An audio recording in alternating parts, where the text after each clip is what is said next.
Hello everyone, this is Zeeebo and welcome to this Chaos Zero Nightmare video. So in this Chaos Zero Nightmare video, we're gonna talk about this zero card save data trick. So I still find it very funny that it's possible to do it, but I think this idea or this trick has been around for a few days, ever since the save data calculator is up.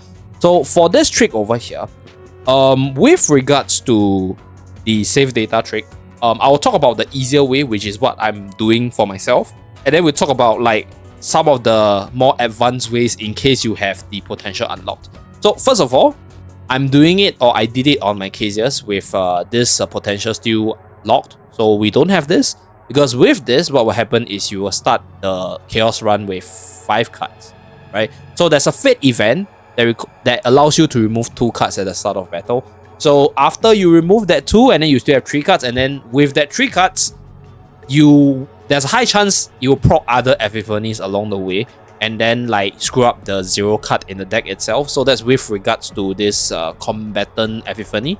So you can also make do with just 1 card from the unit itself. That's super duper thin already. But if you can do the 0 card once, then do it. It'll be a lot easier without this one. But if you have this, it's still doable. So we'll break down in terms of what are the conditions. So for this save data, as you guys can see, this is a 100-point save data. So I started with 4 cards. So there's a fate event that removes 2. And then I converted 1 into the mutant sample and remove 1 from the shop immediately. So this allows me to ensure that we remove all the cards. And with all the 4 cards removed, it's 100 points right here. So let me just do a quick math. Okay, so this is 3 cards with the mutant card conversion. So this is 100 points.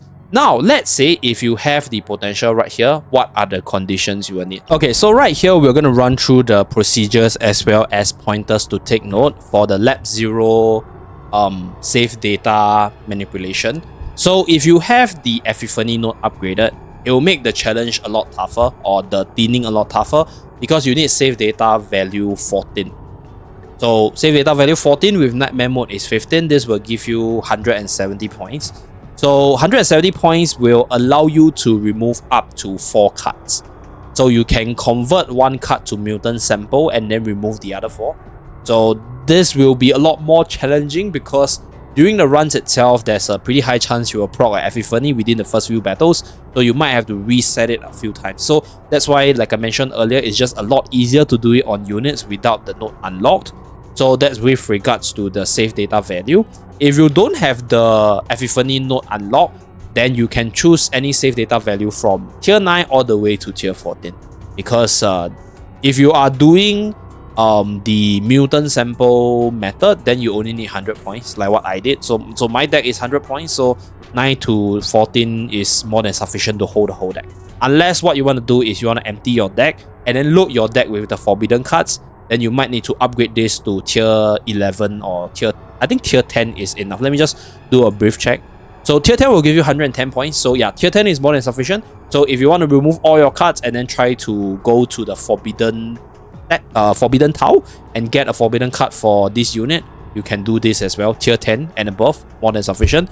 So the debuff doesn't really matter. It depends on what you want to achieve, right? If you want to get equipment, if you want to finish the runs or get to the forbidden cards, then you want to choose the easier ones, obviously.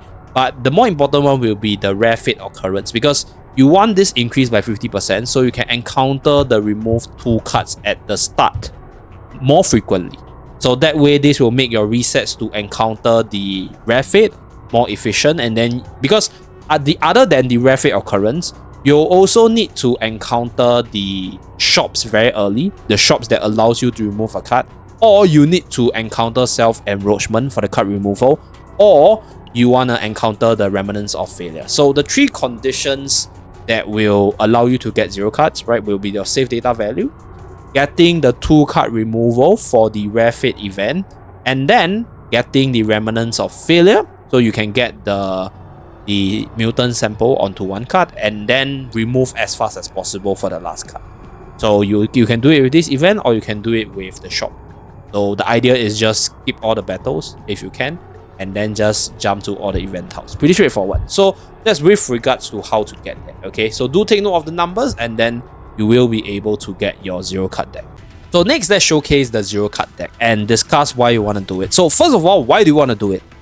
Zero card deck is the ultimate form of deck thinning. So basically makes it such that you only have 2 units. Let's say if you have like 2 other units with 0 card, then you only have 1 unit with the cards. So let's say if your carry or that 1 unit that you're maining is one with some self-sustaining draw engine like Veronica, then yeah, you will just be cycling through Veronica's deck all the time and greatly improve on your combo consistency. So in most cases, I think you can just pull it off on a 2-unit team. So like Maylin Veronica, for example, to just maximize Maylin's damage output and greatly increase the combo cycling potential. So we'll showcase the cycling part later. Another thing to take note of is if you don't have any cards for Cages, if he breaks down, the game will automatically generate 4 cards for you to break him out of the breakdown ASAP. And for the equipment side, the buff will still go through even if he doesn't have any cards in the deck. So if you want to min-max on your 0 card unit, then you might want to farm for some equipments that will be of use to the team even when the unit is not attacking. So that's with regards to some of the TLDRs. Now let's showcase the consistency of this deck. Okay, so we're going to use Freezing Blade, 1 card gone. Okay, Firing Prep, another card gone. Now Confiscation, we'll draw into our Forbidden card and 1 card. Okay, Pendant of Resolution, so Repost. So Repost draw 2 other combatants card, and in this case, we'll only draw into Yuki's card, right? So draw. Okay, and then we prepare to subdue once again. And then we repost once again, draw 2 more cards. So now we have our combo cycle, and if you have a lot more draw power, you can actually easily draw out your whole deck in 1 turn. So right here, what we're gonna do is we're just gonna draw everything. Okay, quick one, and then we showcase the subsequent rounds. So this will give you insane consistency in terms of your combos. Okay, so this is my Yuki combo here. Now let's move on to the next one. So all these cards, they get discarded. Okay, so in this case, we have Bombardment Prep. Okay, looking at the remaining 2 cards over here, they are Iceberg Cliff and Confiscation. So we can do Sir Kowalski for some draw. Okay, and then we do Repost. Okay, return our Eternal Hunger for some more draw. And okay, 1 more draw over here. And Confiscation for just 1 more draw and some vulnerable application. So in this case, okay, there's quite a few shock right here which could actually be a problem. But I think we're going to keep this Repost in the deck so that we have some consistent draw engine. So without further ado, let's just unleash our combo. Okay. So every single round we just get incredible consistency. And 1 more time probably on this one.